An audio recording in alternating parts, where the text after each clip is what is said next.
तैयार हो जाइए बाजार के भरपूर एक्शन के लिए। आज शुरुआत के संकेत भले हो, लेकिन उसके बाद बाजार में रहेगा पूरा एक्शन, और पूरा एक्शन है प्राइमरी मार्केट में भी। तो आज के लिए हो जाइए तैयार। स्वागत है आप सबका शेयर बाजार लाइव में। नमस्कार, मैं हूं अनिल सिंघवी। और नमस्कार, मैं हूं दीपांशु भंडारी। एक बार फिर से ग्लोबल रैली हुई है भारतीय बाजारों में। 2 दिनों में भरपूर एक्शन रहा है और आज भी क्या एक्शन बरकरार रहेगा यही जानेंगे अनिल जी के साथ बस कुछ ही देर में। सर, तो एक्शन की शुरुआत करते हैं। बताइए सर, आज के लिए बड़े ट्रिगर्स क्या हैं? दीप, देखिए अमेरिका में 400 अंकों से ज़्यादा की बड़ी उछाल देखने को मिली है, जो कि उम्मीद से काफ़ी ज़्यादा रही है। नेस्डेक लगभग 2% चढ़ा है, तो ग्लोबल मार्केट तो बेहद मजबूत, और अब भी डाउ फ्यूचर्स भी हरे निशान में ही ट्रेड करते हुए दिख रहे हैं। लेकिन असली एक्शन भारतीय बाजारों में आज सेकेंडरी मार्केट से ज़्यादा प्राइमरी मार्केट में नजर आ रहा है। 3 आईपीओ खुलने की तैयारी है, जिसमें मज़गांव डॉक, यूटीआई एएमसी और साथ ही लिखिता इंफ्रा, इन 3 आईपीओ पर रहेगी नज़र। सेबी की आज अहम बोर्ड बैठक है। कुछ डेट मार्केट के नियमों को लेकर और कुछ डीलिस्टिंग के नियमों में फेरबदल हो सकती है, उस पर नजर रहेगी। देश में कोरोना के नए मामले 70,000 के नीचे आए और अगस्त के बाद पहली बार ऐसा आंकड़ा आया। उम्मीद करें यह आंकड़ा बरकरार है, वन डे वंडर ना हो, तो इस पर भी नजर रहेगी। और अगर अगले कुछ दिनों तक इसी तरह से आंकड़े कम हो और मौत का आंकड़ा भी 1000 से नीचे आया, ये थोड़ी राहत की बात कम से कम आज के लिए तो है। देखते हैं आगे क्या कुछ होता है। जी दीप। बिल्कुल, तो कोरोना से राहत के संकेत आ रहे हैं। अनलॉक 5 की गाइडलाइंस भी आने वाली हैं अब बस एक ही दिन में, तो वहाँ पर भी नज़र रहेगी। और कुछ और खुलने की प्रक्रिया हो रही है, जिसकी वजह से अनिल सर, हमने कल मार्केट्स में भी एक्शन भरपूर देखा। तो जो एक्शन रहा है अनिल जी, हफ्ते की शुरुआत में अच्छा एक्शन रहा। पिछले हफ्ते के एंड में भी हमने एक शानदार मूवमेंट देखा मार्केट्स का, और आप कह भी रहे थे कि अब ये 10,800 एक अच्छी बेस है। कितनी मजबूत बेस लग रही है, और क्या अब वो बेस की रेंज भी आपको मूव होते हुए दिख रही है? क्योंकि आपने कहा था कि 11,250 के ऊपर निफ्टी पर भी कंफर्ट आता है और बैंक निफ्टी पर 21,500 के ऊपर भी कंफर्ट आता है। तो दोनों कंफर्ट लेवल्स के पास ही हैं मार्केट्स, बल्कि बैंक निफ्टी तो उसके ऊपर ही है। तो अब क्या मार्केट्स कंफर्टेबल रेंज में है, यहाँ से और तेजी के लिए तैयार है?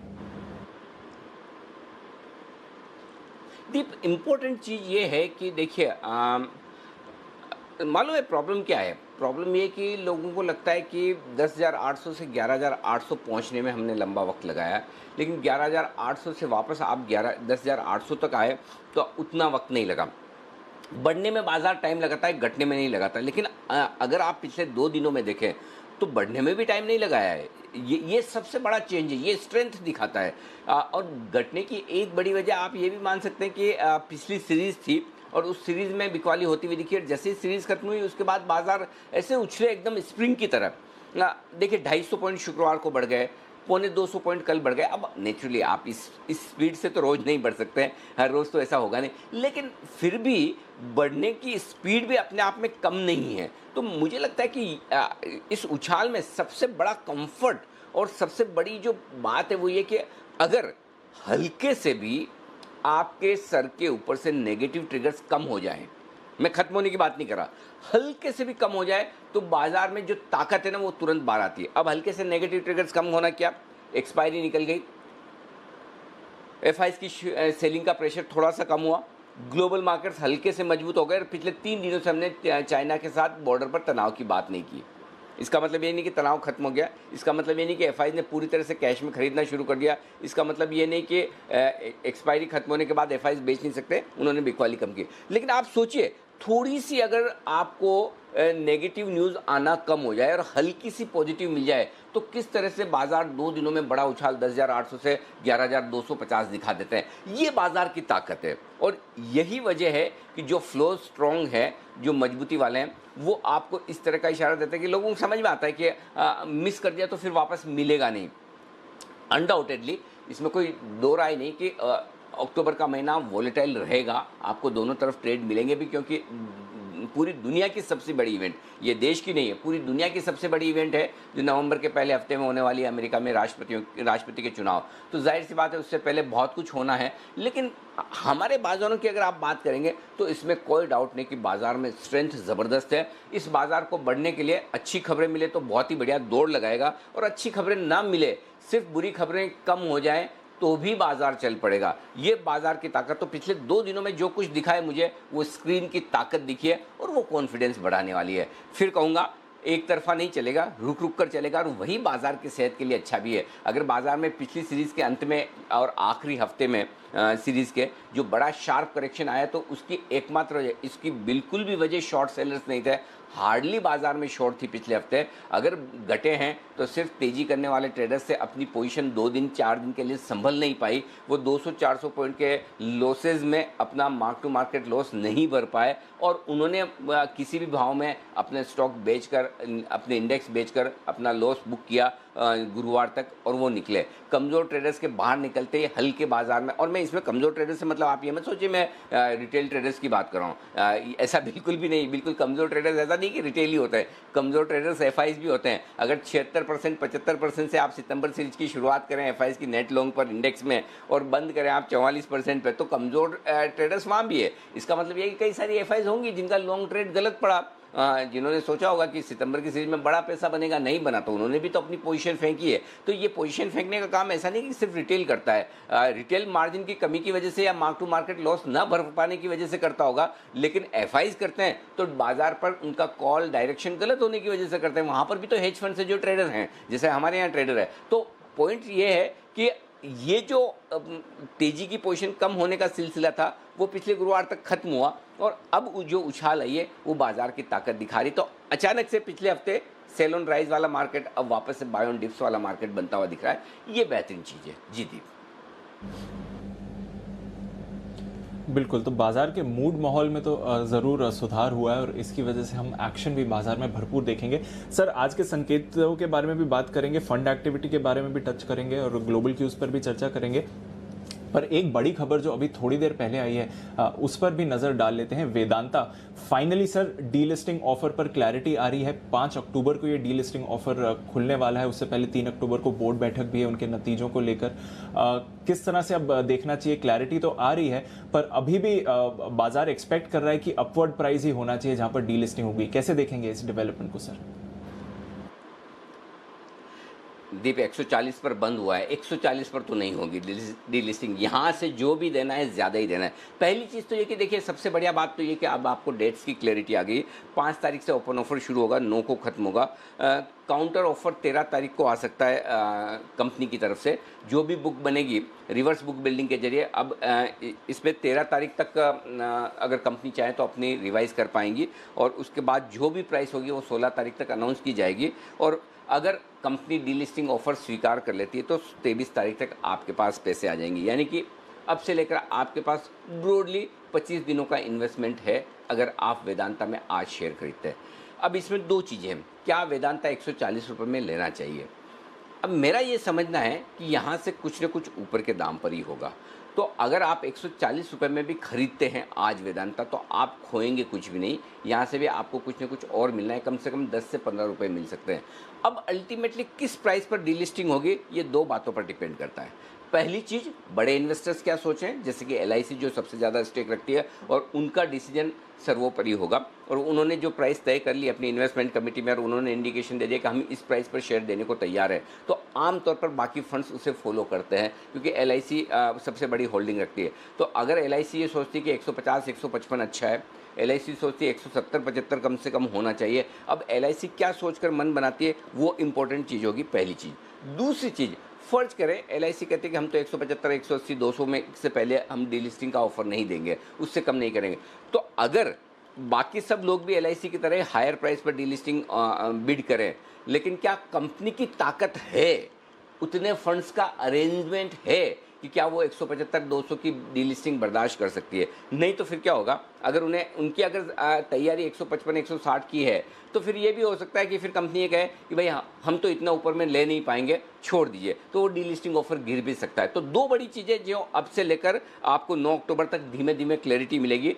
बड़े इन्वेस्टर्स किस भाव में डीलिस्टिंग कर रहे हैं, पहला।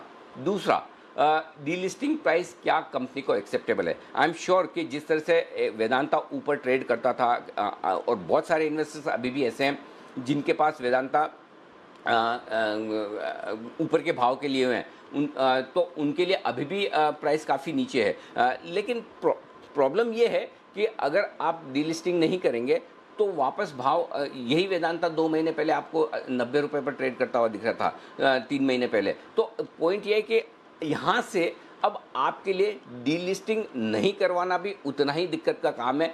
जब इतनी मेहनत की है तो कंपनी पूरी कोशिश करेगी कि 5-15 रुपये देखे बगैर डीलिस्टिंग करने की पूरी तैयारी करे, जहां तहां से एडिशनल फंड्स की जो ज़रूरत हो वो लाकर करे। अब इस पर दो सवाल हो सकते हैं। काफ़ी लोग ये बोलते हैं कि औने पौने दाम पर डीलिस्टिंग हो रही है, काफ़ी इन्वेस्टर्स को नुकसान हो रहा है। इसमें दोनों तरह की ओपिनियन हो सकती है। एक ये, जो लोग काफ़ी ऊंचे के दाम पे कमोडिटी साइकिल के टॉप पर लेकर बैठे हैं, उनके लिए ये सोचना बिल्कुल सही है कि वो वापस कमोडिटी साइकिल के टॉप पर आने का इंतज़ार करें, तब भाव अनाप शनाप हो या मार्केट में बड़ी तेज़ी बन जाए। लेकिन दिक्कत ये कि अगर मार्केट लाइफ टाइम हाई से 10% ही नीचे है, तब भी अगर स्टॉक 130-40 पर ही ट्रेड कर रहा है, तो और कमोडिटी साइकिल तो एकदम ऐसा तो है नहीं कि बॉटम पर है, तो आप कितने वैल्यूशंस और बनते हुए देखेंगे। मेरा मानना ये कि अगर आप किसी शेयर, अच्छे शेयर में भी अगर आपका निवेश ऐसा हो गया जहाँ पर आप ऊपर के दाम पर लेकर फंस गए और अगर आपको एग्जिट अच्छा मिल रहा है, अगर आप देखिए, अगर ये डीलिस्टिंग नहीं होता तो वेदांता आज 140 पर भी नहीं होता, और अगर डीलिस्टिंग की प्राइस कोई भी 160, 70, 155 जो भी हो, 180 हो, वहाँ तक पहुँचता भी नहीं। तो बेहतर ये होगा, जिन इन्वेस्टर्स के पास ऊपर के दाम के फंसे हुए भी हैं, उन्हें एक प्रूडेंट अप्रोच रखनी चाहिए। और वो प्रूडेंट अप्रोच क्या होगी कि एक खराब शेयर में से निकले या एक फंसे हुए शेयर में से निकले, दूसरे अच्छे शेयर में पैसा लगाकर उसमें आप कमाई करें। एक ही शेयर को अगर आप लेकर बैठ जाएंगे कि अगर सपोज मैंने टाटा मोटर्स 400 रुपये में लिया, ये सोच कर कि बहुत अच्छा होगा, 400 वाला 100 हो गया, अब मैं ये सोचूं कि 100 वाला वापस 400 हो, इसका मतलब वो 3 गुना होना है। गिरते वक्त स्टॉक 75% गिरा है, लेकिन बढ़ते वक्त उसको 300% बढ़ना है, तो क्या उसमें उतना पोटेंशियल है? और मेरा ये मानना है कि वेदांता में शायद उतना पोटेंशियल नहीं कि वो वापस से 300, 350 बहुत जल्दी हो जाए। तो बेहतर ये होगा, जिन इन्वेस्टर्स के पास ऊपर के दाम के भी हैं, वो डीलिस्टिंग ऑफर में इसे दे और देने के बाद वो जो पैसा है वो किसी बेहतर स्टॉक में पैसा लगाकर वहाँ से अपनी रिकवरी करने की, लॉस की रिकवरी करने की कोशिश करे। ये एक बेहतर तरीका हो सकता है। बट एनीवे, मैं ये चाहता हूँ कि डीलिस्टिंग मजबूत दामों पर हो, कम से कम 170-180 रुपये के आसपास हो, तो कम से कम लोगों को राहत मिलेगी। और इतनी बड़ी कंपनी है, निफ्टी की कंपनी, निफ्टी से अभी बाहर इसीलिए निकली कि वो डीलिस्टिंग कर रहे हैं, बड़ा ग्रुप है, और I am sure Anil Agarwal साहब अच्छा खासा कैश का अरेंजमेंट कर सकते हैं, पैसा जुटा सकते हैं डीलिस्टिंग के लिए। तो जितनी बढ़िया डीलिस्टिंग वो देंगे, इन्वेस्टर्स के लिए अच्छा होगा, और इन्वेस्टर उन्हें इसके लिए याद भी रखेंगे, या कम से कम नाराज़ होंगे कि डीलिस्टिंग हमारी इस प्राइस पर हुई। तो ये बहुत ज़रूरी है कि डीलिस्टिंग, और फंड्स के लिए भी ये बहुत ज़रूरी है कि वो डीलिस्टिंग पर एक अच्छी प्राइस तय करें, ऊपर की प्राइस जिस पर वो ऑफर देना चाहते हैं। जहां तक आज के लिए स्टॉक का सवाल है दीप, इसमें कोई डाउट नहीं, 140 रुपये पर बाय है, 150, 155 तो मिनिमम आप टारगेट्स आते हुए देख ही सकते हैं आज 1-2-4 दिनों में। तो वेदांता इन लेवल्स पर भी खरीदने की राय है, 139, 140 पर। और आपको याद होगा, हम लगातार 100 रुपये के नीचे से वेदांता खरीदने की राय दे रहे थे, पहले 120, फिर 130, 140, हर एक 10-10 रुपये के ऊपर टारगेट्स बढ़ाएं। अब भी मेरा 150, 55, 160 की, 150 से 160 की रेंज का टारगेट है, जहां तक वेदांता जाना चाहिए। जी दीप। ओके, तो 150 से 160 की रेंज का टारगेट है वेदांता पर। नज़र रखिए इस स्टॉक पर। आज ऑफ कोर्स एक्शन में ज़रूर रहेगा। फाइनली डी लिस्टिंग की डेट्स अब सामने आ गई हैं। चलिए सर, फिर आज के सेटअप की बात करते हैं। थोड़ी देर में जो 3 IPOs हैं उनके बारे में एक बार फिर से चर्चा भी करेंगे। पर आज का सेटअप कैसा लग रहा है? एक बार फिर से पॉजिटिव ग्लोबल क्यूज़ आई हैं। आज का ट्रेड के लिए आपका क्या लेवल्स हैं?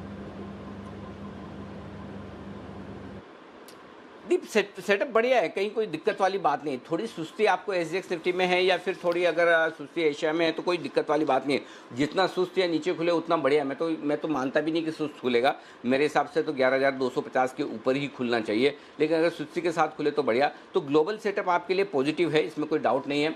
और कल सुबह हमारे टाइम के हिसाब से 6:30 बजे जब ट्रम्प साहब और बाइडेन साहब भिड़ेंगे, तो उनकी भिड़ंत भी देखने लायक होगी। देखेंगे क्या कुछ होता है वहाँ पर, उससे बाजार क्या मतलब निकालता है। आमतौर पर अभी जो समझा जा रहा है वो हमारे दर्शकों के लिए बता दें कि ट्रम्प साहब जीतेंगे तो इसे बाजार के लिए ज़्यादा अच्छा माना जा रहा है, और बाइडेन साहब जीतेंगे तो बाजार के लिए ख़राब माना जा रहा है। तो बाइडेन साहब अगर मजबूत होते हुए दिखे बहस में, बातचीत में, तो वैसे एक चीज़ दीप मुझे याद आई, आउट ऑफ द कॉन्टेक्स्ट है, नहीं कॉन्टेक्स्ट तो है, लेकिन हमारे यहाँ ऐसा नहीं होना चाहिए कि जब इलेक्शन हो तो हमारे यहाँ भी सारे जो नेता लोग हैं अलग अलग दलों के, वहाँ पर तो 2 ही हैं, हमारे यहाँ तो ढेर सारे हैं। इनके बीच में बहस होनी चाहिए खुलेआम इस तरह से, ताकि सब लोग सबके सुन सके विचार, आपस में वो बहस कर सके। ये आइडिया कैसा है दीप?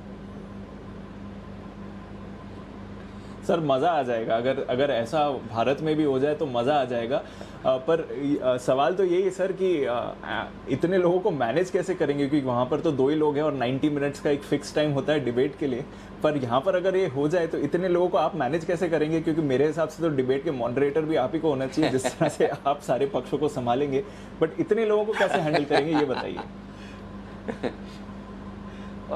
मैं अपनी ऑनररी सर्विस देने के लिए तैयार हूँ कोई दिक्कत नहीं है। अगर मुझे ये मौका मिले तो डेफिनेटली प्राइम मिनिस्टर के कैंडिडेट्स हों या अलग अलग पार्टियों के जो दलों के बड़े नेता हों, जो टॉप लीडर्स हों, उनके बीच में होना तो चाहिए।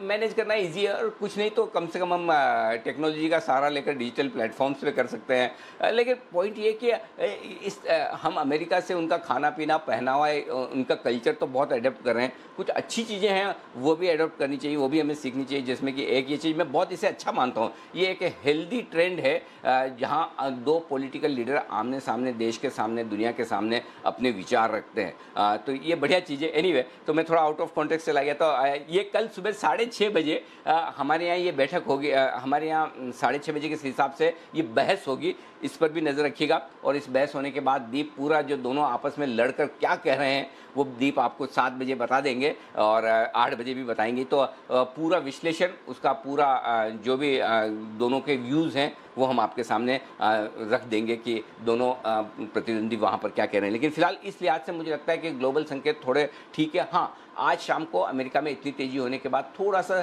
सहमा हुआ सेशन इस लिहाज से रह सकता है कि कल की बहस के बाद क्या कुछ होगा, तो उससे पहले हल्की प्रॉफिट बुकिंग आ जाए तो कोई बड़ी बात नहीं। लेकिन वही बात है दीप के इंतज़ार वहाँ पर वही है, एक ही चीज़ का, राहत पैकेज, स्टिमुलस पैकेज कब और किस फॉर्म में कितना आएगा। मेरे ख्याल से वो और दूसरा दोनों की बहस ये बाजार का आगे का डायरेक्शन ग्लोबल मार्केट्स का तय करेगी। जी दीप। बिल्कुल, तो ये ग्लोबल ट्रिगर तो सर आज के लिए काफ़ी अहम होने वाला है और इन सारी डेवलपमेंट्स पर हम नज़र भी रखेंगे। बाकी संकेत आज के कैसे दिख रहे हैं सर, जहां तक फंड एक्शन का सवाल है या फिर वायदा कारोबार के संकेत आए हैं? देखिए, बाकी ट्रिगर्स में कल और आज के ट्रिगर में दीप कोई बदलाव नहीं, सेम 6 के 6 ट्रिगर्स वैसे ही जो कल थे वही आज रखें। Global positive, FI neutral, DI positive, FNO neutral, sentiment positive, trend neutral, same है।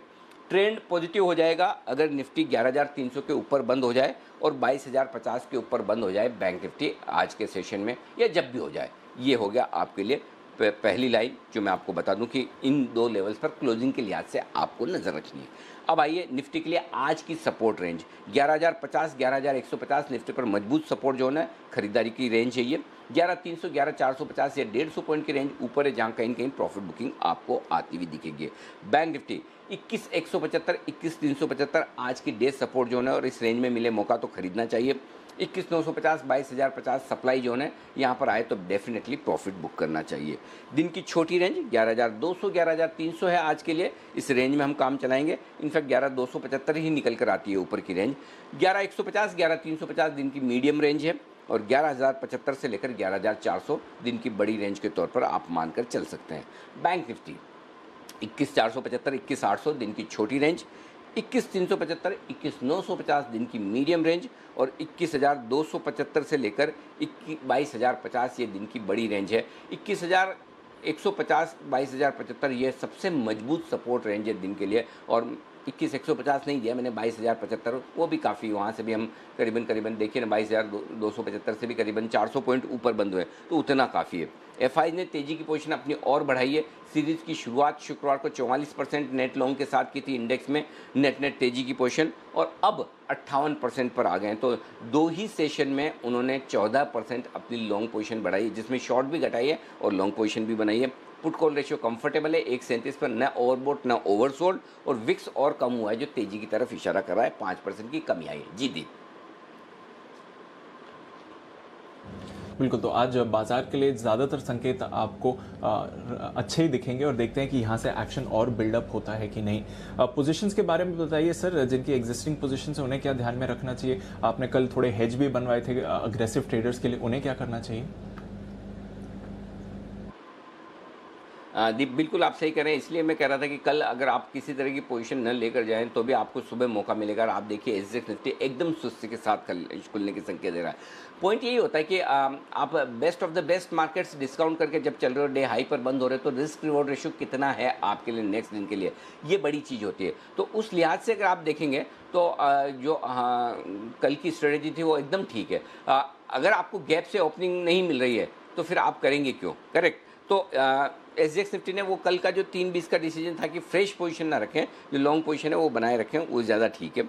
एनीवे आइए अभी जो एग्जिस्टिंग पोजीशन है उस पर 11,100 पर आप स्टॉप लॉस रखिएगा, इंट्राडे बेसिस पर भी और क्लोजिंग बेसिस पर भी आपके लिए निफ्टी पर।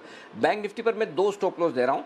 कल की जिनकी तेजी की पोजीशन है वो 21,050 पर इंट्राडे स्टॉप लॉस रख सकते हैं 200 पॉइंट नीचे, और क्लोजिंग बेसिस पे स्टॉप लॉस थोड़ा दूर आ रहा है दीप 21,150 का, लेकिन वही निकल रहा है, थोड़ा दूर है लेकिन मेरे हाथ में नहीं, क्योंकि अगर 2 दिनों में अगर बैंक निफ्टी इतनी बड़ी उछाल दिखाता है 20,400 से 21,700 800 हो जाता है तो मेरे लिए स्टॉप लॉस थोड़ा दूर निकल कर आता है। शॉर्ट पोजीशन जिनकी है वैसे तो होनी नहीं चाहिए, कल शॉर्ट पोजीशन कट जानी चाहिए, फिर भी क्लोजिंग बेसिस पे 11,250 के ऊपर बंद नहीं हुआ इसलिए शायद शॉर्ट ना भी कटे हो, तो अब 11,300 का रख लीजिए। आज 11,300 के ऊपर दिन के दौरान या क्लोजिंग हो निकल जाइए। और बैंक निफ्टी के लिए 2 स्टॉप लॉस दे रहा हूँ, इंट्राडे 21,800 है, क्लोजिंग बेसिस पर 22,100, थोड़ा दूर है लेकिन बैंक निफ्टी पर क्लोजिंग स्टॉप लॉस 400-500 पॉइंट दूर आ रहा है दोनों में ही, और शॉर्ट में और लॉन्ग में, ये ध्यान में रखिए।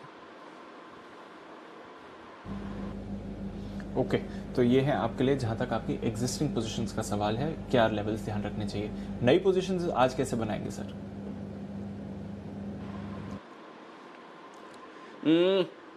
निफ्टी खरीद सकते हैं जहां खुले वहां, अगर नीचे खुले तो और बेहतर।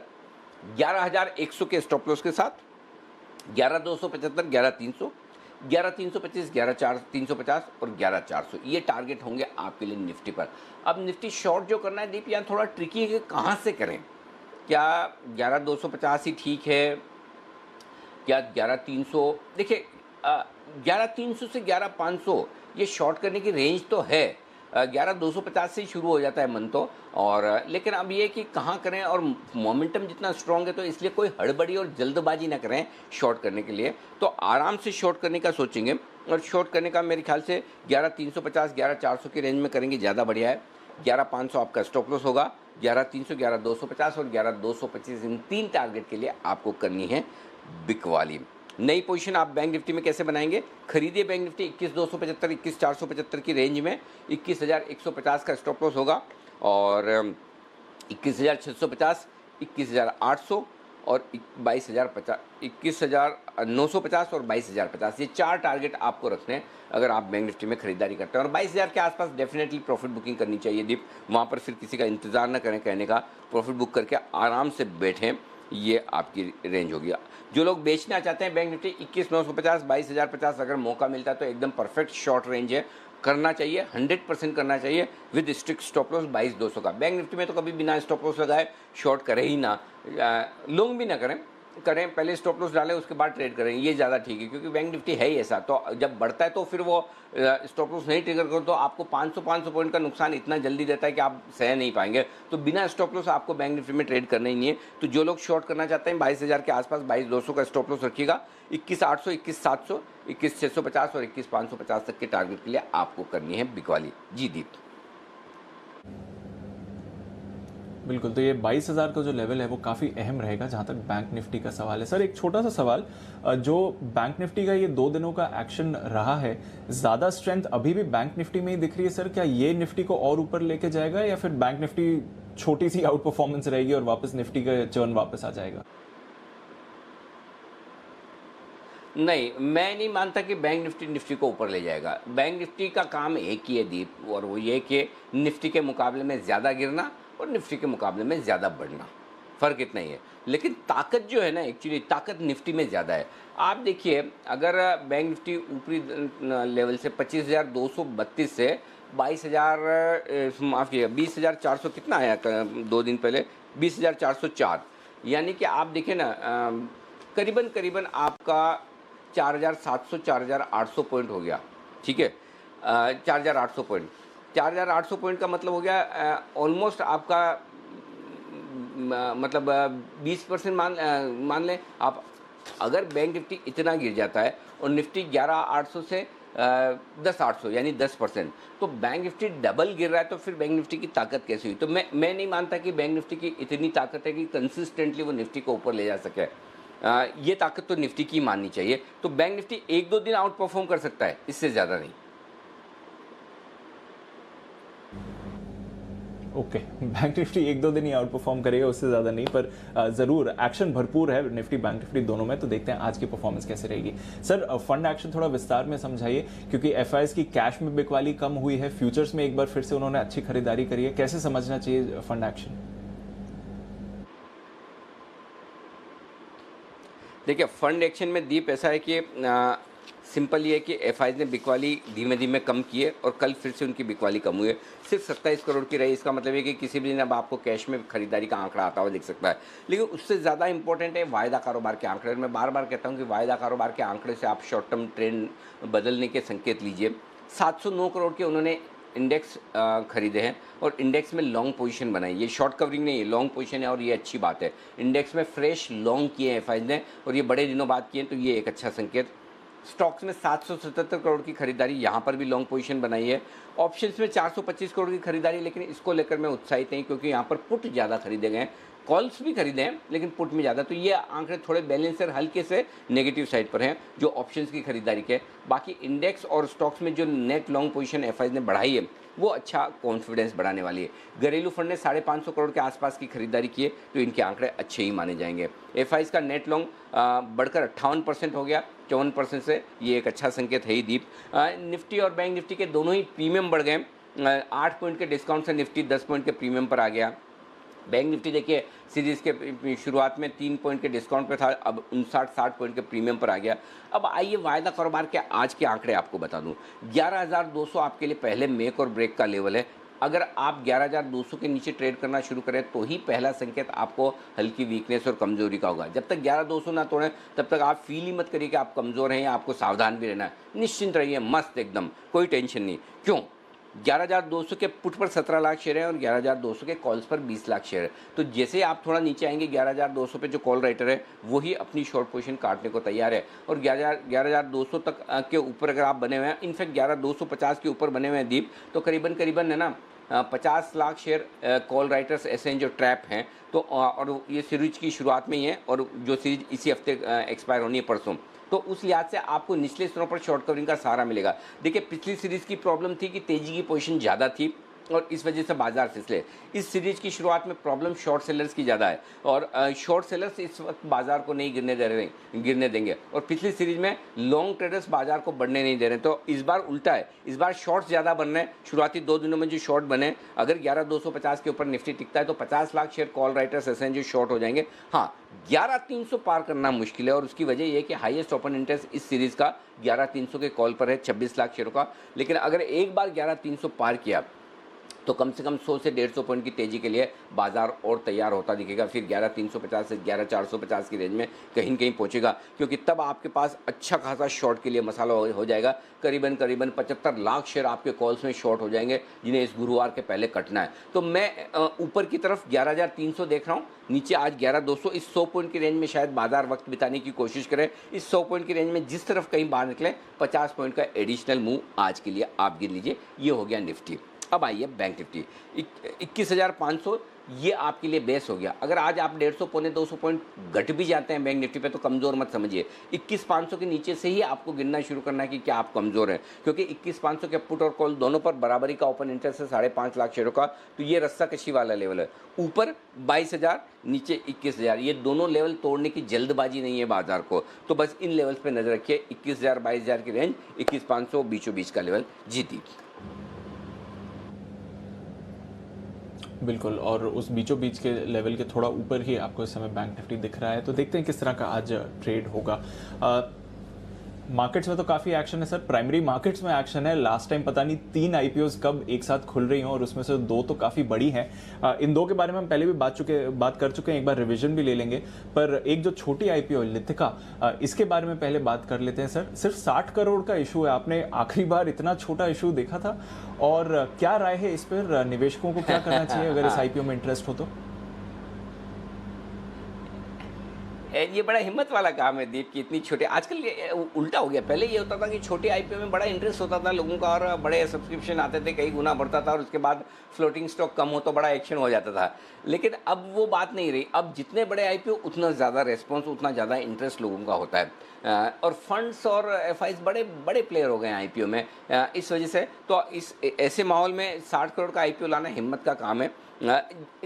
और दूसरी ये कि ऐसी स्पेस का आईपीओ आना जो आजकल फ्लेवर में नहीं है, इंफ्रा किसी को इंटरेस्ट नहीं है, लेकिन उसके बावजूद कंपनी ने हिम्मत की है लाने की। और अच्छा, इनके जो लीड मैनेजर है उनका भी नाम सुना हुआ नहीं लगता। मुश्किल से 2 आईपीओ आए हैं उनके और दोनों ही आईपीओ कोई खास प्रीमियम पर लिस्ट नहीं हुए। जब भी लिस्ट हुए तो ट्रैक रिकॉर्ड उस लिहाज से लीड मैनेजर्स का भी उतना दमदार नहीं है। हालांकि लीड मैनेजर की जिम्मेदारी नहीं होती कि आईपीओ लिस्टिंग पे हो, लेकिन प्राइसिंग में उनका एक बड़ा रोल होता है।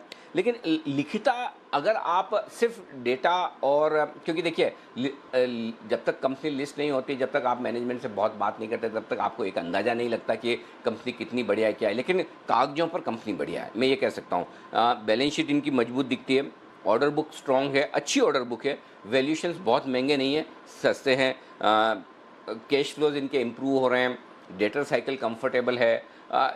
ये कुछ चीज़ें अच्छी है। लेकिन दिक्कत ये है कि पहली चीज़ तो है कि जब सब कुछ अच्छा है तो फिर सिर्फ वर्किंग कैपिटल के लिए क्यों आईपीओ लाना है, आपको उसकी ज़रूरत नहीं होनी चाहिए। दूसरी चीज़ है कि बहुत छोटी कंपनी है और इस ऊपरी बैंड पर मार्केट कैप सिर्फ 237 करोड़ का होता है। अब 237 करोड़ के मार्केट कैप वाली कंपनी में ये अंदाज़ा लगाना बहुत मुश्किल काम है कि आईपीओ के बाद क्या कुछ होगा। मैं फिर कहूँगा प्रोमोटर्स एक्सपीरियंस है, ऑयल एंड गैस स्पेस में पाइपलाइन बिछाने का काम करती है, बिजनेस अच्छा है, सब कुछ ठीक है। लेकिन मेरे लिए ओपिनियन इतनी छोटी कंपनी पर देना बहुत मुश्किल है कि लिस्टिंग के बाद क्या होगा क्या नहीं। क्योंकि देखिए फंड्स की खरीदारी तो आएगी नहीं, करेक्ट। एक चीज़ समझ लीजिए, 250 करोड़ के आईपीओ में कोई फंड तो खरीदेगा नहीं, न अभी न लिस्टिंग के बाद। तो जो कुछ होना है आप सब लोगों के बीच में ही होना है। जो लोग आईपीओ में पैसा लगाएंगे तो उसके बाद ये कुछ भी हो सकता है। तो इसलिए अगर आप सिर्फ बैलेंस शीट लेकर लगाना चाहते हैं, एक चांस ले सकते हैं, हाई रिस्क टेकिंग इन्वेस्टर्स। और अगर आप कंपनी की साइज़ और उसके लिहाज से देखना चाहते हैं और ये समझते हैं कि अगर तो फिर आप अवॉइड कर सकते हैं। तो मेरा मतलब इस पर नोटा है, एक तरह से आप ये कह सकते हो। मेरा कोई कॉल नहीं है लगाना है नहीं लगाना, लेकिन बहुत ज़्यादा जोखिम लेने वाले लोग हैं तो बैलेंस शीट को देखकर पैसा लगा सकते हैं, बिजनेस मॉडल को देखकर पैसा लगा सकते हैं। लेकिन ये आपका कॉल है, मेरी रिकमेंडेशन नहीं है।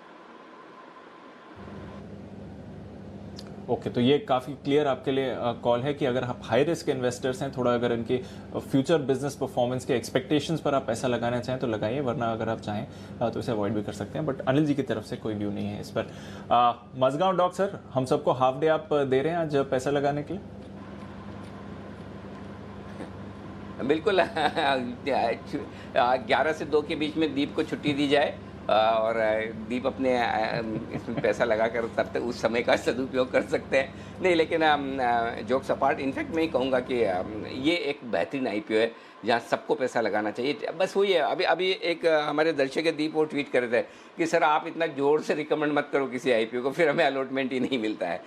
तो हम क्या करें, ये तो मजबूरी है। इसलिए मैं कल कह भी रहा था कि इस तरह के आईपीओ में सरकारी कंपनियों में तो सरकार को करना ही चाहिए कि इसमें मैं ये नहीं कहता कि आप 100% रिटेल के लिए आईपीओ लेके आओ, ठीक है। अब ये जो आईपीओ आया ना, ये एकदम परफेक्ट आईपीओ है दीप। इसमें आपने कह दिया कि 60% QIB है, ये HNI इन्वेस्टर है, ये रिटेल है, वो आपने कोटा बना दिया। अब अगर रिटेल का हिस्सा पूरे आईपीओ जितना बढ़ जाता है ना, जितनी साइज है उतना रिटेल का आ गया, तो रिटेल वालों को पहले दो। रिटेल को देने के बाद कुछ बचता है तो फिर आप है ना QIB को दो, और जाहिर सी बात है बचेगा तो है नहीं। तो बहुत मजबूत आईपीओ, बहुत बढ़िया कंपनी है, बेहतरीन फंडामेंटल्स हैं और आई एम श्योर लिस्टिंग पर दुगुना होना चाहिए। तो आप सब लोगों से निवेदन है, 103 शेयरों का एक सिंगल लॉट जो है वो 15,000 से कम की जो एप्लीकेशन होती है वो प्लीज़ प्लीज़ प्लीज़ सब अप्लाई करें। अप्लाई करने के बाद भगवान का नाम लें, प्रार्थना करें अलॉटमेंट लग जाए, अलॉटमेंट लग जाए, बाकी आपका नसीब। UTI AMC ये दूसरा आईपीओ आज जो खुल रहा है। जी दीप। बिल्कुल, और UTI AMC पर सर वैसे तो आपने कहा है कि ऑलरेडी बेटर लिस्टेड ऑप्शंस हैं यहाँ पर, इनकी एंकर बुक में कुछ अच्छे फंड्स ने ज़रूर निवेश किया और कुछ मार्केट इंटरेस्ट भी है, पर ऑलरेडी अगर बेटर ऑप्शंस हैं, लिस्टेड ऑप्शंस हैं, तो फिर जाना चाहिए UTI AMC के साथ या फिर क्या करना चाहिए इधर? नवदीप, अगर आप 10% लिस्टिंग गेन से खुश हैं तो लगा लीजिए। मेरे लिए 10% के लिस्टिंग गेन बहुत ज़्यादा नहीं होते, पहली चीज़। दूसरी चीज़ है कि अगर आप वैसे देखेंगे तो ग्रोइंग कंपनी नहीं है, धीमे धीमे कंपनी की ग्रोथ कम ही होती दिख रही है। तो आप पी मल्टीपल किस कंपनी को देते हैं जहाँ ग्रोथ है? अगर एक कंपनी ऐसी है जो हर साल 10 करोड़ का प्रॉफिट कर रही है, वो अलग मल्टीपल पर ट्रेड करेगी, और एक कंपनी ऐसी जो आज 2 करोड़ का कर रही है, अगले साल 3 करोड़ करेगी, 2 साल बाद 5 करोड़ करेगी, उसको मार्केट मल्टीपल देता है। मार्केट का वैल्यूएशन ग्रोथ पर है, स्टेगनेंट जो परफॉर्मेंस है उस पर मार्केट का कभी मल्टीपल नहीं आता। अब जहाँ तक आपका सवाल है कि बहुत सारे ब्रोकर्स रिकमेंड कर रहे हैं, इनफैक्ट मैं भी थोड़ा सरप्राइज हूँ कि सबसे ज़्यादा रिपोर्ट्स इसी आईपीओ पर ब्रोकर्स की आई है, और ऐसे ऐसे ब्रोकर्स जो आमतौर पर आईपीओ को ट्रैक नहीं करते हैं, रिपोर्ट नहीं देते, उनकी भी आई। तो वो तो ठीक है, उसमें कोई फ़र्क नहीं पड़ता, वो तो मजबूरी है। देखिए यूटीआई म्यूचुअल फंड है, सबको अपनी इंस्टीट्यूशनल डेस्क पर फंड से बिजनेस लेना होता है, तो वो तो करेंगे। और मैं ऐसा नहीं कह रहा कि कोई यूटीआई ख़राब कंपनी है कि जिसमें पैसा नहीं लगाना चाहिए या लॉन्ग टर्म में नहीं बन सकता, वैसा नहीं। लेकिन आपको लिस्टिंग पर थोड़ा अगर 20-25% और आजकल तो 100% वाले आईपीओ आ रहे हैं, तो फिर अगर आपको मजबूत पैसा बनता हुआ ना दिखे तो फिर ऐसा कूदने की ज़रूरत नहीं है। तो मेरा ये मानना है कि अगर आप 8-10% के लिस्टिंग गेन से संतुष्ट हैं और उसके लिए रिस्क लेना चाहते हैं तो आपकी मर्जी, लेकिन वो एकदम ऐसा मज़ा आ जाए कि डालना ही डालना है पैसा, वैसा आईपीओ है नहीं। तो ब्रोकर तो कहेंगे, देखिए ब्रोकर का काम है कहना, क्योंकि उन्हें बिजनेस हमेशा फंड से लेना होता है, तो उनकी रिपोर्ट सबकी आएगी।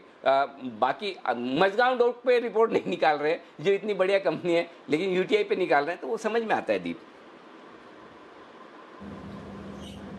बिल्कुल, तो नज़र रखते हैं। आज तो आप स्पॉइल्ड फॉर चॉइस रहेंगे जहाँ तक आईपीओ मार्केट्स का सवाल है। 3 आईपीओज हैं, उनमें से एक तो काफ़ी कन्विंसिंगली अनिल जी कह रहे हैं कि यहाँ पर बढ़िया लिस्टिंग गेन्स आएंगे। बट नजर रखिए, यूटीआई एएमसी, मज़गांव डॉक और लिखिता इंफ्रा, इन तीनों की आईपीओज आज खुलेंगी। और कहाँ मार्केट में एक्शन है, चलिए हमारी रिसर्च टीम के साथ जुड़ लेते हैं और आपको आज बता देते हैं। हमारे साथ इस समय जुड़ रहे हैं कुशल, साथ ही पूजा और आशीष। कुशल, गुड मॉर्निंग। बताइए आज के अहम ट्रिगर्स क्या हैं, कौन से खबरों वाले स्टॉक्स हैं आपके पास?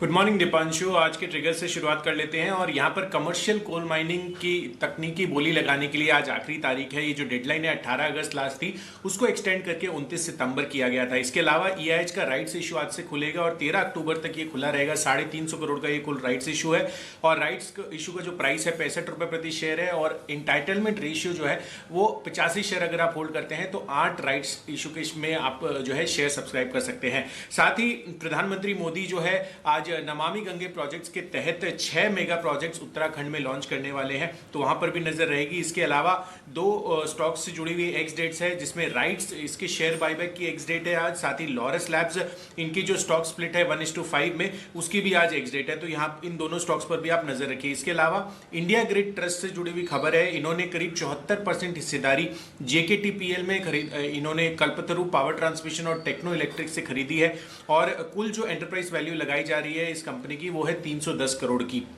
साथ ही शैल्बी, इस पर नजर रखिए, यहां पर बोर्ड से मंजूरी मिल गई है, प्रमोटर अपने हिस्सेदारी जो है 79.5% कर सकते हैं और इसके तहत कुल 117 करोड़ की इक्विटी बेची जाएगी। और अंत में वेदांता, यहां पर अब फाइनली जो है इनके जो Q1 तिमाही नतीजे हैं जो टल गए थे 30 तारीख तक, वहां पर अपडेट निकल कर आई है। बोर्ड बैठक है 3 तारीख को, तो 3 अक्टूबर जो है वो अहम डेट रहेगी वेदांता के लिए नतीजों के लिहाज से। ओके, तो नतीजों के लिहाज से 3 तारीख है अहम डेट और जैसे कि अनिल जी और हमने डिस्कस भी किया 5 अक्टूबर को इनका डीलिस्टिंग ऑफर खुल रहा है, तो वेदांता आज जरूर एक्शन में रहेगा। पर इसके अलावा और कौन से स्टॉक्स हैं जहां पर नजर रखनी चाहिए, पूजा से भी जान लेते हैं। गुड मॉर्निंग पूजा, बताएं। Good morning Deepanshu. Anu pharma, ये स्टॉक का जो फोकस में रह सकता है। कंपनी के एंटी मलेरियल दवा को WHO से मंजूरी मिल चुकी है, तो इसके चलते आज यहाँ पर नजर रखिए। डिफेंस स्टॉक्स भी आज फोकस में रहेंगे। खबर आ रही है कि रक्षा मंत्रालय की तरफ से 2290 करोड़ के हथियार और उपकरण खरीद को मंजूरी मिल चुकी है, तो आज डिफेंस स्टॉक्स में कुछ एक्शन देखने की उम्मीद है। डॉक्टर लाल पैथ लैब भी फोकस में रहेगा। कंपनी ने घोषणा की है कोविड टेस्टिंग की जो क्षमता है वो बढ़ा दिए। बढ़ते मामलों के चलते अब उनकी तरफ से घोषणा हुई कि वो 24/7 ये टेस्टिंग चालू रखेंगे, यानी कि लगातार मांग बढ़ने की वजह से लगातार ये टेस्टिंग चालू ही रखेंगे अपने अपने लैब्स में। BPCL यहाँ पर AGM को लेकर कुछ अपडेट आया है, कुछ जो अहम बयान है वो हम आपको बता देते हैं। यहाँ पर उनका कहना है कि 2021 में 8,000 करोड़ के निवेश की योजना है। दूसरी तिमाही में ग्रॉस रिफाइनिंग मार्जिन में सुधार की उम्मीद है। ऑयल इंडिया और इंजीनियर्स इंडिया के नुमालीगढ़ रिफाइनरी में हिस्सा खरीदने की भी दिलचस्पी है, और ये भी बता रहे हैं कि पेट्रोल की बिक्री अब प्री कोविड स्तरों तक पहुंच चुकी है। डीजल की बिक्री में भी 2-3 महीनों में सुधार देखने को मिलेगा। ये कुछ अहम अपडेट थे जो कि इस AGM से निकल कर आए हैं। अंत में बात करते हैं कुछ ब्लॉक डील्स की। वेस्टर्न कॉप में प्रमोटर्स की तरफ से खरीदारी हुई है। यहाँ पर करीब 15.5 लाख शेयरों की खरीदारी की गई है प्रमोटर की तरफ से 107 रुपये प्रति शेयर के भाव पर। टेक सॉल्यूशन में भी प्रमोटर की तरफ से बिकवाली हुई है, करीब 77 लाख शेयर्स की बिकवाली हुई है 45 रुपये प्रति शेयर के भाव पर। और आखिर में बात करते हैं कुछ इनसाइडर ट्रेडिंग की। अरविंद की बात करें तो प्रमोटर ने 12 लाख शेयर्स की खरीदारी की है। 24 से 25 सितंबर के बीच 12 लाख शेयर्स खरीदे हैं। और CCL प्रोडक्ट्स में भी प्रमोटर्स की तरफ से खरीदारी हुई है। करीब 22 से 24 सितंबर के बीच 14 लाख शेयर्स की खरीदारी प्रमोटर्स की तरफ से देखी है। ओके, तो कई सारे स्टॉक्स हैं, कई सारे फंड एक्शंस हैं जहां पर स्टॉक्स एक्शन में आएंगे। आइए देख लेते हैं आज ब्रोकरेजेस का क्या कहना है FIR में।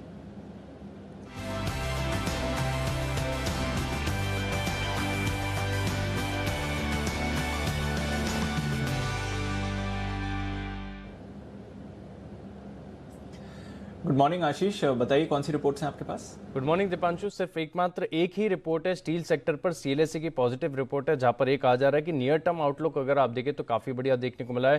पहली तिमाही के बाद मांग में बढ़िया सुधार देखने को मिला है, लेकिन अगर आप देखें तो इनका मानना यह भी है कि जितनी भी सारी अच्छी खबरें वो डिस्काउंटेड नजर आ रही हैं।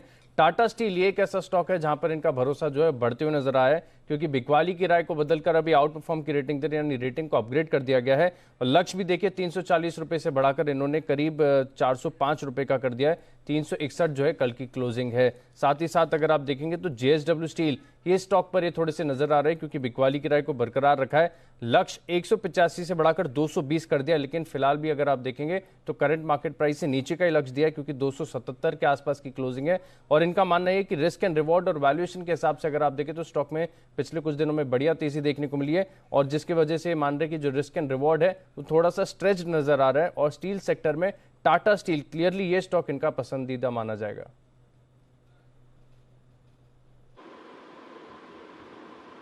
ओके, तो ये है वो तमाम रिपोर्ट्स जिन पर आज आपको एक्शन देखने को मिलेगा। आइए एक्शन की करते हैं शुरुआत। हमारे एक्सपर्ट्स हमारे साथ जुड़ चुके हैं। वक्त है पिक ऑफ द डे का।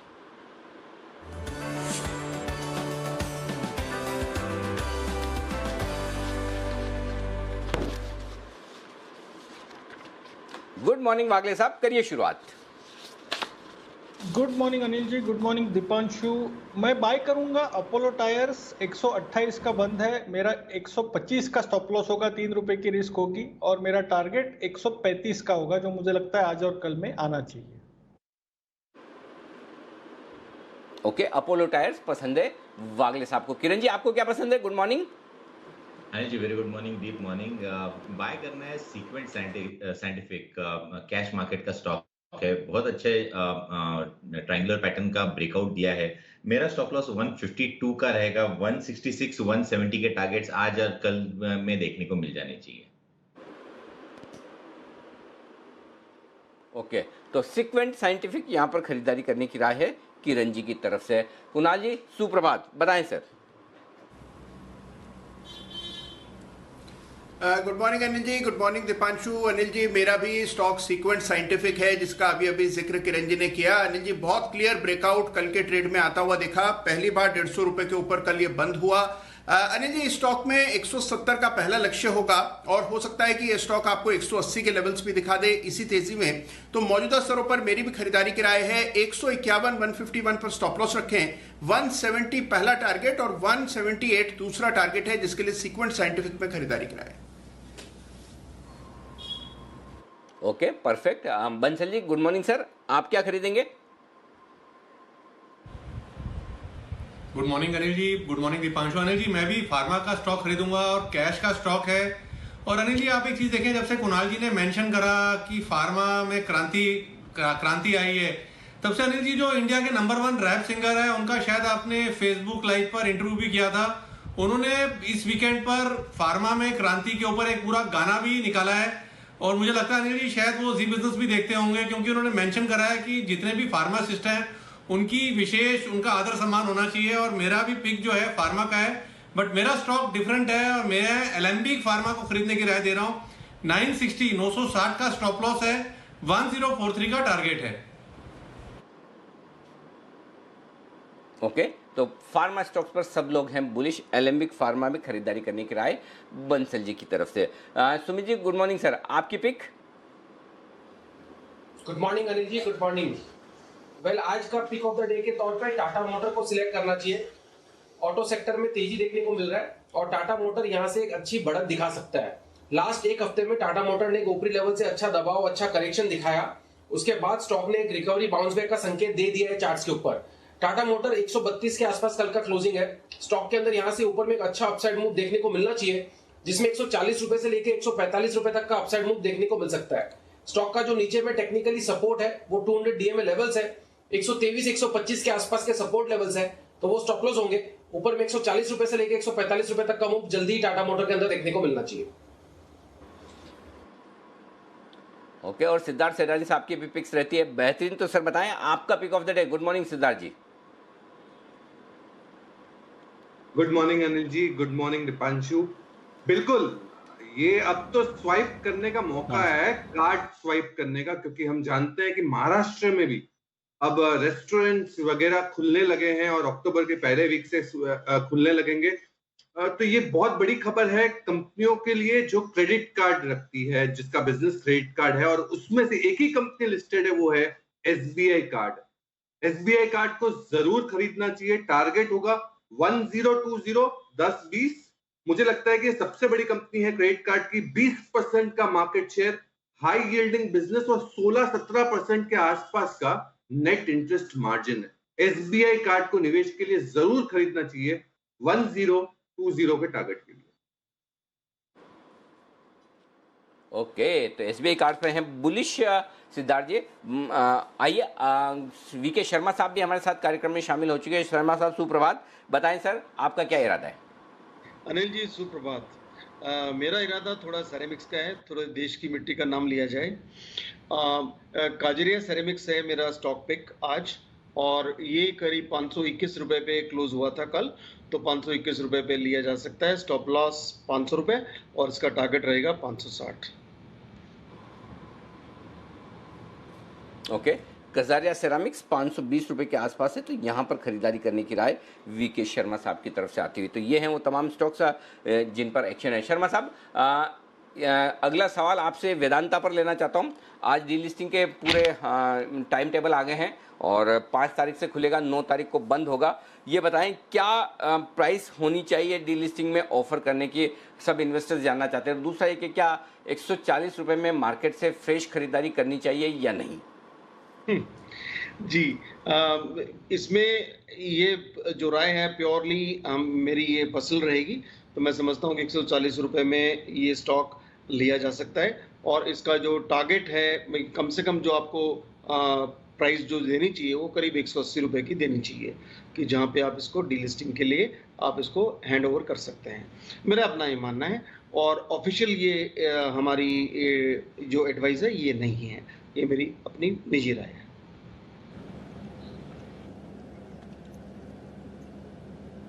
ओके तो 180 ज़्यादा फेयर वैल्यू होगा जहाँ तक आपको सबमिशन करना चाहिए। 140 के लेवल्स पर है, देखते हैं आज किस तरह का एक्शन आपको इसमें आते हुए दिख सकता है। बट डेफिनेटली आज का एक टॉप फोकस वाला स्टॉक ये वेदांता ज़रूर रहने वाला है। सन फार्मा यहाँ पर भी नज़र डाली, यहाँ पर भी हम एक्शन बनते हुए देख रहे हैं। कुछ खबरें भी आई हैं ड्रग अप्रूवल्स को लेकर और हमने कल भी देखा कि ट्रेड में काफ़ी एक्टिव था ये स्टॉक। सचिन जी ने भी इस पर राय दी थी। सुमित जी आपकी कोई राय है सन फार्मा पर? पार्टिसिपेट कर रहा है, थोड़ी और तेज़ी बन सकती? देवांशु स्टॉक के अंदर तेजी बनेगी। फार्मा सेक्टर के अंदर पिछले कुछ दिनों में गिरावट देखने को मिली और अब ये स्टॉक्स सारे के सारे स्टॉक्स फार्मा सेक्टर के सपोर्ट लेके बाउंस बैक दिखाने को तैयार है, जिसमें सन फार्मा ने कल बाउंस बैक दिखा दिया है। स्टॉक का कल नीचे में सपोर्ट देखने को मिला है 480 490 के पास और वहां से स्टॉक ने एक अच्छा स्मार्ट बाउंस दिया है। ये स्टॉक अब यहां से ऊपर में 530 रुपए से लेकर 550 रुपए तक का अपसाइड मूव जल्दी दिखाएगा। कोई भी डिप अगर देखने को मिलता है तो सन फार्मा में खरीदारी करनी है और एग्जिस्टिंग लॉन्ग पोजीशंस होल्ड करके चलना है 530 से 550 के टारगेट्स के लिए। ओके 530 से 550 के टारगेट के लिए सन फार्मा पर आप नज़र रखिए। सिद्धार्थ जी, डायग्नोस्टिक स्टॉक्स में भी हम एक्शन वापस आते हुए देख रहे हैं। एक तो हॉस्पिटल स्टॉक्स अच्छा कर रहे हैं, डायग्नोस्टिक स्टॉक्स डॉक्टर लाल, मेट्रोपोलिस, यहाँ पर फिर से तेज़ी आ रही है। डॉक्टर लाल ने तो अब अपनी टेस्टिंग कैपेसिटी भी बढ़ा दी है कोरोना के लिए और कह रहे हैं कि अब 24/7 टेस्टिंग फैसिलिटी अवेलेबल है उनके पास, पूरा दिन ये टेस्ट कर सकते हैं। डेवलपमेंट किस तरह से देखना चाहिए? एक तो प्राइस कैप है कोरोना टेस्ट के लिए, बट कैपेसिटी बढ़ा दी इनके लिए, तो किस तरह का असर आ सकता है इसका? देखिए, ये असर तो पॉजिटिव है दीपांशु, बट ये कोरोना टेस्ट जो भी होते हैं इसमें मार्जिन कुछ नहीं रहते हैं क्योंकि ये बहुत हद तक गवर्नमेंट रेगुलेटेड रहते हैं। बट ये जो सेक्टर है, डायग्नोस्टिक सेक्टर, बहुत दमदार है। मुझे लगता है कि यहाँ पे अगर गिरावट कहीं पे भी मिले तो आपको अक्यूमुलेट करना चाहिए, स्पेशली डॉक्टर लाल पाथ लैब। क्यों? क्योंकि सबसे बड़ी कंपनी टेस्ट के लिहाज से सबसे बड़ी कंपनी है देश की। 5000 के ऊपर टेस्ट करती है ये कंपनी। दूसरी कोई भी कंपनियों में इतनी बड़ी कैपेसिटी नहीं है टेस्ट करने की। बहुत बेहतरीन कंपनी, फंडामेंटली बैलेंस शीट वगैरह सब ठीक है, बट ये भाव पे नहीं, गिरावट पे जरूर।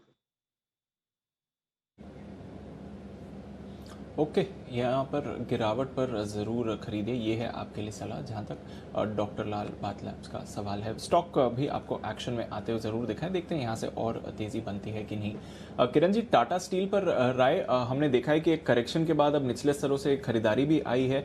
यहाँ पर आज रिपोर्ट भी आई है जहाँ पर CLSA कह रहा है कि खरीदारी करिए, उनका तो टारगेट 405 का है, पर अगर ये ग्लोबल रिबाउंड में और थोड़ा पार्टिसिपेशन आता है तो टाटा स्टील पर क्या ट्रेड बनेगा? देखिए, एक अच्छी खासी गिरावट हमने 440 से लेके 340 के आसपास के लेवल्स देखे। उधर से एक बाउंस बैक मिलता है। अगर रिट्रेसमेंट देखते हैं तो नेक्स्ट रेजिस्टेंस जो आता है वो 387 से लेके 395 का है, तो ये टारगेट्स मान के चले। और इमीडिएट आपका stop loss extreme short term view है तो आपका रहेगा 355, और जरा सा मीडियम टर्म आउटलुक है तो 340 का स्टॉप लॉस लगा के रखना चाहिए। ओके, नज़र रखिए जहाँ तक टाटा स्टील पर सवाल है, यहाँ पर आप एक्शन ज़रूर बनता हुआ देख सकते हैं। वागले साहब, BPCL कल फिर से एक्शन में रहा और हमने देखा AGM भी थी, वहाँ से काफ़ी कमेंट्स आए। ये कह रहे हैं कि पूरा एफर्ट है कि जो भी इनका डाइवेस्टमेंट है और बिकवाली है वो इसी साल पूरी हो जाए, इस फाइनेंशियल ईयर पूरी हो जाए। और स्टॉक में भी हमने निचले स्तरों से बाउंस बैक देखा है। BPCL पर कोई ट्रेड बनेगा सर? दीपांशु, अगर आपका व्यू पोजिशनल है, आप कई महीनों की बात कर रहे हैं, 4 से 6 महीने की बात कर रहे हैं, तो ये लेवल एक्यूमुलेशन का है। मुझे लगता है 380 360 ये बाइंग जोन होना चाहिए। 340 के नीचे ये स्टॉक जाना नहीं है। और मुझे लगता है ऑन द अपसाइड 450 480 तक के लेवल्स आपको 2 से 3 महीने में या मे बी उससे पहले भी देखने को मिल सकते हैं। लेकिन आज के लिए या आज और कल के लिए मैं समझता हूँ थोड़ा सा वीकनेस है, ये बाउंस बैक है। 400 का एक रेजिस्टेंस है जो पार करने के बाद ही बड़ी वाली मूव आएगी। तो अगर आप ट्रेडर हो कुछ दिनों के लिए तो आपको 400 के ऊपर जाने के बाद ही लेना चाहिए। ओके, 400 के ऊपर जाने के बाद ही आप यहाँ पर एक्शन आते हुए देखेंगे, पर नज़र रखिए इस पूरे स्पेस पर बढ़िया मूव्स आ रही हैं इस समय एटलीस्ट, जो बाउंस बैक आया है। इसके अलावा भी कई सारे और स्टॉक्स हैं जहाँ पर हम एक्शन देख रहे हैं। कुणाल जी, वेल्सपन कॉर्पोरेशन, यहाँ पर नज़र रखिए, यहाँ पर प्रमोटर ने शेयर्स की खरीदारी करी है, लगभग 15.5 लाख शेयर्स खरीदे हैं 107 रुपये के भाव पर। और हमने देखा है कि स्टॉक पर भी एक लगातार एक्शन भरपूर बना हुआ है। वेल्सपन कॉर्प पर क्या और ट्रेड बनेगा इधर? देखिए, मेरा व्यू काफ़ी बुलिश है दीपांशु। मुझे ये स्टॉक काफ़ी समय से पसंद आ रहा है, कुछ वक्त से रेंज में ट्रेड कर रहा है। एक अच्छी बात यह है कि 100 रुपये के आसपास अब एक बहुत क्लियर सपोर्ट बन चुका है। तो मुझे लगता है कि अगर एक 100 के स्टॉप लॉस से आप बाय करें, थोड़ा पोजिशनल व्यू रखें, तो मुझे लगता है कि स्टॉक में आपको 130 135 के लेवल्स भी आते हुए दिखेंगे। कुछ कंजेशन 120 रुपये के आसपास है, वो पार हुआ तो 135 तक की दौड़ स्टॉक लगाएगा। मेरी राय में खरीद करके चलने में हर्ज नहीं है। 100 रुपये का स्टॉप लॉस। ओके, 100 रुपये के स्टॉप लॉस के साथ डेफिनेटली आप यहाँ पर खरीदारी कर सकते हैं। हालांकि कल ऑलमोस्ट 5% के सर्किट पर ही क्लोज हुआ है, बट डेफिनेटली ये एक स्टॉक ऐसा है जहाँ पर आप और आगे एक्शन बनते हुए देख सकते हैं। एक्शन कई सारे मिड कैप्स में भी आ रहा है जहां पर हम भरपूर तेज़ी देख रहे हैं। शर्मा साहब, एक स्टॉक जहां पर काफ़ी डिवाइडेड मार्केट ओपिनियन है, आईटीसी, यहां पर आपकी राय? खबर कल भी आई थी कि महाराष्ट्र में लूज सिगरेट की बिकवाली पर बैन होगा। दोनों तरफ से मार्केट की अप्रोच रही है इस पर जिस तरह से निचले स्तरों से थोड़ी रिकवरी आई है आईटीसी में, क्या करना चाहिए इस स्टॉक पर? क्या आगे और एक्शन में रह सकता है ये? देखिए, आईटीसी एक ऐसा स्टॉक है जिसके बिजनेस के अंदर किसी प्रकार की कोई कमी नहीं है। तो ये जो इश्यूज होते हैं वो रेगुलेटरी इश्यूज होते हैं, और ये कहना पड़ेगा कि रेगुलेशन के जो दीवारें हैं वो समय समय पर इसके सामने खड़ी होती रहेंगी, भले ही वो सेंट्रल गवर्नमेंट की तरफ से हो या स्टेट गवर्नमेंट की तरफ से हो। तो आईटीसी का जो इन्वेस्टर है वो ये समझ कर चले कि पूरा रेगुलेशन इसके खिलाफ है, उसके बावजूद ये कंपनी आपको प्रॉफिट देगी। तो फिलहाल जो इसके जो नीचे गिरने का वजह ये है कि अभी सारे जो म्यूचुअल फंड्स हैं, जो इंस्टीट्यूशंस हैं, वो ESG उसके हिसाब से, एथिक, सोशल और ग्रीन के हिसाब से इन्वेस्टिंग करते हैं, और उसके अंदर आईटीसी का नंबर काफ़ी नीचे आता है। लेकिन कंपनी के अंदर किसी प्रकार की कोई कमी नहीं है फंडामेंटली इसको देखने के लिए। तो आपको सिर्फ ये ध्यान रखना है कि इसके जो पुराने भाव हैं वो आएंगे, ये सोच के आप मत इन्वेस्ट कीजिए। तो ये अच्छा खासा डिविडेंड यील्ड स्टॉक है, बिजनेस इसके अच्छे कर रहे हैं, आगे चल के फूड बिजनेस बहुत बेहतर करेगा, और ऐसे वक्त पे इसको इकट्ठा करना चाहिए। तो यहाँ से 100, वैसे हमारा टारगेट तो ऊपर 210 के ऊपर का है, लेकिन फिर भी आप इसमें 10 से 15% का वृद्धि तो कभी भी लेके आप चल सकते हैं, और ऊपर से कॉल राइटिंग और पुट राइटिंग करके जो इन्वेस्टर जिनके पास वो उस मात्रा में लेना चाहते हैं वो आराम से इसको अपना रिटर्न्स बढ़ा सकते हैं। तो ध्यान रखा जाना चाहिए कि डेरिवेटिव्स वही लोग करें जिनको ये चीज समझ में आती है।